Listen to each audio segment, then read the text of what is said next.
التقصير. أعوذ بالله من الشيطان الرجيم. بسم الله الرحمن الرحيم.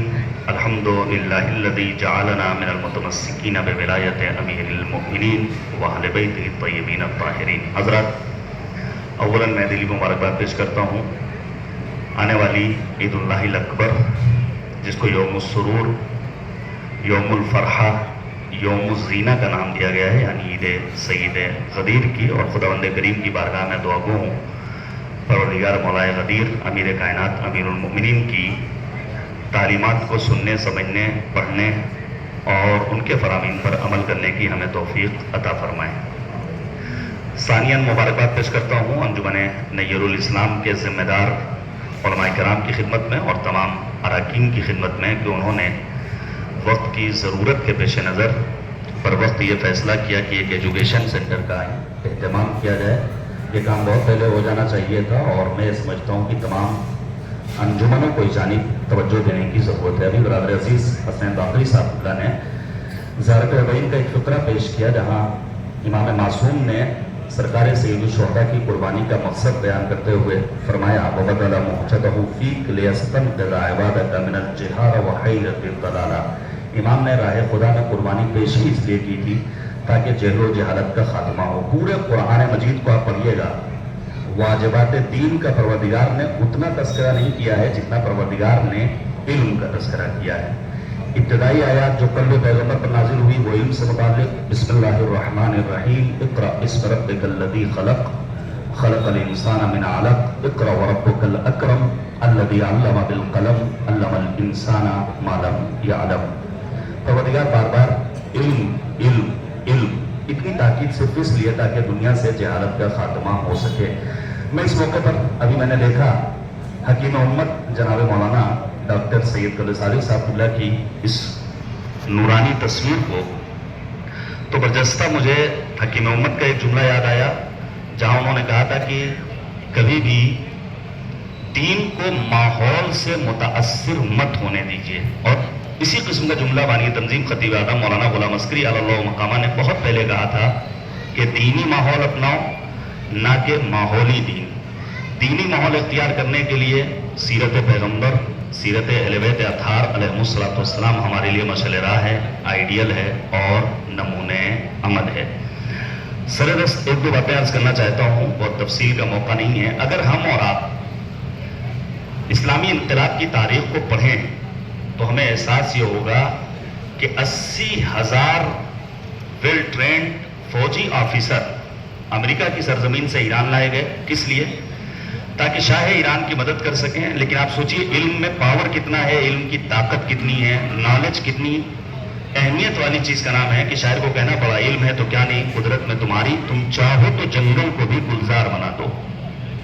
یہ علم تھا کہ ان کے پاس نہ ٹیکنالوجی ہے، اسلحے کے نام پر کچھ نہیں ہے، اور جو چھوٹے موٹے اسلحے تھے بھی چونکہ کوئی ٹریننگ یافتہ فوجی آفیسر نہیں تھا، لہذا ان اسلحوں کو ایران کے پاس ایسے افراد کی کمی کے سبب سامنا کرنا پڑا تھا کہ جو ان اسلحوں کو استعمال کر سکیں. لیکن آپ سوچئے اسلامی انقلاب کی کامیابی کے چند برسوں کے بعد وہ ایران جس کے پاس اپنی بنائی ہوئی سوئی نہیں تھی، جس کے پاس خاردار کانٹے موجود نہیں تھے، آج اگر یوکرین اور رشیا کی جنگ کا جائزہ لیا جائے، اگرچہ آفیشیل کوئی رپورٹ نہیں ہے لیکن یہ حقیقت ہے جو تجزیہ نگاروں نے بیان کیا ہے کہ اگر ان کے ڈرونز نہ ہوتے تو رشیا کو منہ کی کھانی پڑتی.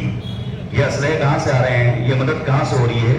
یقیناً اس علم اور ٹیکنالوجی کے ذریعے جس کی آبیاری کے لیے معمار انقلاب حضرت امام خمینی رحمۃ اللہ تعالی علیہ نے جانفشانی سے کام لیا اور پھر رہبر انقلاب، رہبر فرزانہ، عالم یگانہ، آبرو تشیع جناب آیت اللہ العظمیٰ سید علی خامنئی اسی مشن کو آگے بڑھا رہے ہیں. کہنے کا مقصد صرف اور صرف اتنا ہے کہ ہم علم کو ڈگریوں میں محدود نہ کریں. بہت اچھی بات ہے، الحمدللہ رب العالمین U P board, C B S E board, I C S E board میں اس برس بالخصوص قوم کے بچوں اور بچیوں نے جو پرچم گاڑا ہے، میں کسی مجلس میں بیان کر چکا ہوں کہ جس عبدل کو ٹارگٹ کیا جاتا تھا اسی عبدل کے بچوں نے علم کی راہ میں بہرحال اپنا ایک مقام بنا لیا اور دنیا میں یہ ثابت کر دیا کہ عبدل جو پنچر بنانے والا ہے اس کے بچے جب علم کی راہ میں اپنے آپ کو آگے بڑھاتے ہیں تو بڑے بڑے حرفوں میں ان کا نام سوشل میڈیا میں، الیکٹرانک میڈیا میں، پرنٹ میڈیا میں جلی حرفوں میں نظر آتا ہے. لیکن یہ میں گزارش کروں گا صرف اور صرف پرسنٹیج پر فوکس نہ کیا جائے.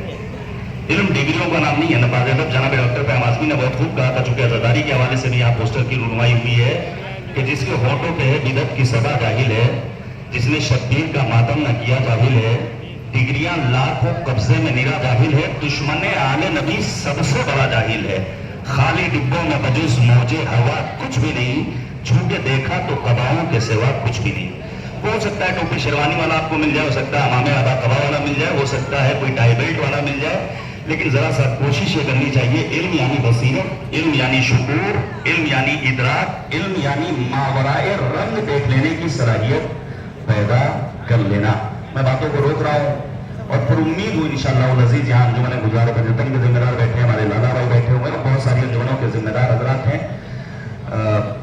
ہم ہمیشہ اس بات کی تلقین کرتے رہے ہیں اور ہماری حیثیت ہی کیا ہے، ہمارے بزرگوں نے چونکہ مشن چھیڑا تھا کہ ہم 2 مہینے 8 دنوں تک صرف شب بیداریوں اور 9 ماتم کی حد تک اپنی انجمن کے جوانوں کو محدود نہ رکھیں، بلکہ سال بھر انہیں ایکٹیو رکھیں. اور اس کا ایک بہترین ذریعہ ہے اس قسم کے ایجوکیشن سینٹر کا قیام، اور اس میں ان لوگوں کو مستقل طور پر لگا دینا تاکہ لوگ علم کی باتیں کریں اور علم کا چرچا ہو.